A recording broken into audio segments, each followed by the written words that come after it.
All right, here we are at 2076 Club Crest. So this house is on a corner, which is fantastic because of the backyard. It's on the right side of this intersection.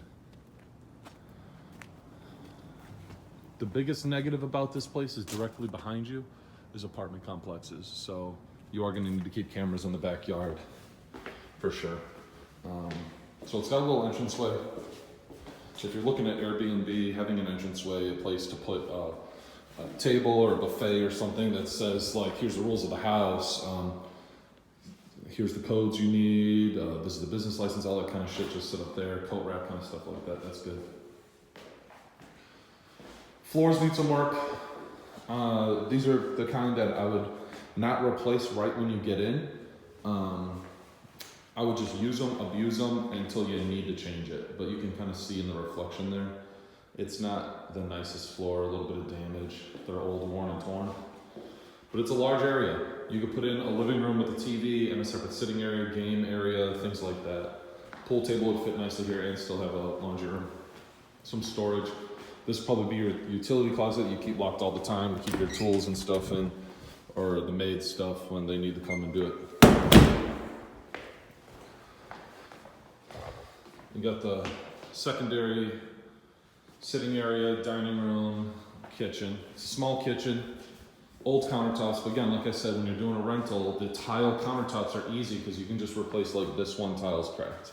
This one tile's cracked. You can buy these little pieces, cut them out, put them in there, and you don't have to replace the whole countertop. It does need kind of a facelift, and mostly just needs to be cleaned, so it's hard to tell. This is a short, shallow sink, very small. A better sink would be fantastic. But again, if you're buying something for a rental, it's kind of a use it, abuse it until you have to kind of thing. Big area, you get a nice table in there, nice sitting area here, or again, this could be the game room. That whole area could be the game room if this is just the living room. To the backyard. Now this is why you want to be at that apex of one of those cul-de-sacs like that, is you've got this huge side yard. Again, horseshoes, bags, giant Connect 4 type games, things like that. Big old pool, covered shade. I mean, the good thing is you got some shade while people are using the pool. The negative of it is there's shade in the pool and these drop needles in the pool. So you're gonna need to have a good pool guy constantly doing it. It's all real grass, which is cool, but again, the cost of the water, you're gonna notice that. Another side yard, again, throw a storage shed out here to keep a bunch of your stuff in that you need to replace stuff here and there, tools and whatnot. I'd cover up the pool equipment, little fence. There's no pergola here for some kind of outside coverings. You know, again, that's the taste. I wouldn't do it if you don't have to. Looks like they've got irrigation here. I see some wet spots in this, so should be plants. And this yard's so big, and it's got these plants in a good spot here that it kind of hides some more space you have. So again, lots of space to throw in a shed, extra tools, little play areas, things to make your Airbnb kind of pop. A little clubhouse for the kids, etc., etc. But there's not real lighting out here. That's again why I would like some more uplighting into these trees, something to make the backyard enjoyable, so when people come to the Airbnb, they're actually enjoying being at the house, you know? It gets your reviews better. Fireplace is not the best. You don't want people messing with fires at Airbnb, so, you know, I would suggest just covering it up. Not even tell people you have the Airbnb, or cut the gas off so they can't use it, I don't know. Full laundry with a doggy door to the outside.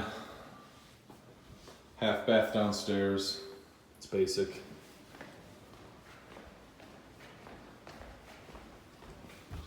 Upstairs, you've got this little decoration ledges and stuff and whatnot, so it's not that tight feeling of a staircase. It's kind of open. You got 3 bedrooms over here with a full bath, so decent sized bedroom, full bath. Again, just needs to be updated a little bit. It needs to be cleaned mostly. And then some linen closets. For an Airbnb, 4 bedrooms is pretty good. You can sleep a lot there.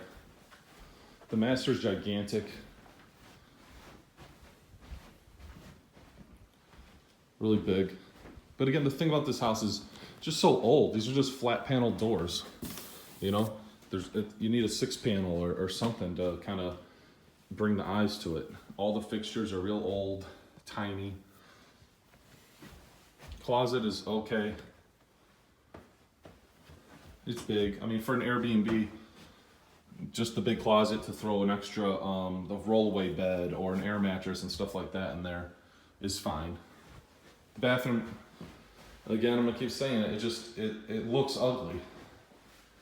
It just needs to be cleaned. New grout lines so they're white. Frame off the mirror. Change those fixtures out. You got rust on the receivers, so I mean, really, this is just if you're gonna live in a place like this and fix it all up. I mean, the things it needs aren't that bad. You're not gonna have to sink 20 grand in this place to bring it up, unless, of course, you're like redoing all the flooring and stuff. But you want to commit to living in 6 months in a project house, this could be an easy one. Paint, cleaning, update some fixtures that you can do yourself, things like that will make this really pop. Then fill it up with all the Airbnb stuff. It's not bad. As far as location, you know, it's a great location on a map, but again, right out the backyard, I'll show you again so you can see them. Most criminals do crimes of opportunity. So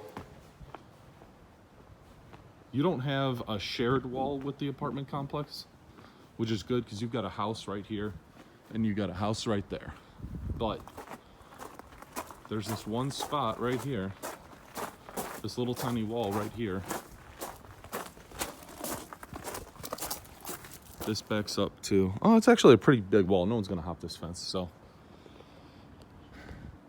the biggest problem with apartment complexes is generally you don't want those people being able to just see into your place, know when it's vacant, learn your schedules, and then be able to hop a fence and get in. That fence not easily hoppable. That's pretty tall, so I don't think that's that big of a mistake. But again, you throw one camera on the house to look out over your pool and this wall, one on the front, a ring, set some alarms if you got to call the cops on people when they're lingering around when they're not supposed to be there. Good to go. It's just something I would keep in mind, but other than that, the location's great. So, all right, man. Let me know what you think.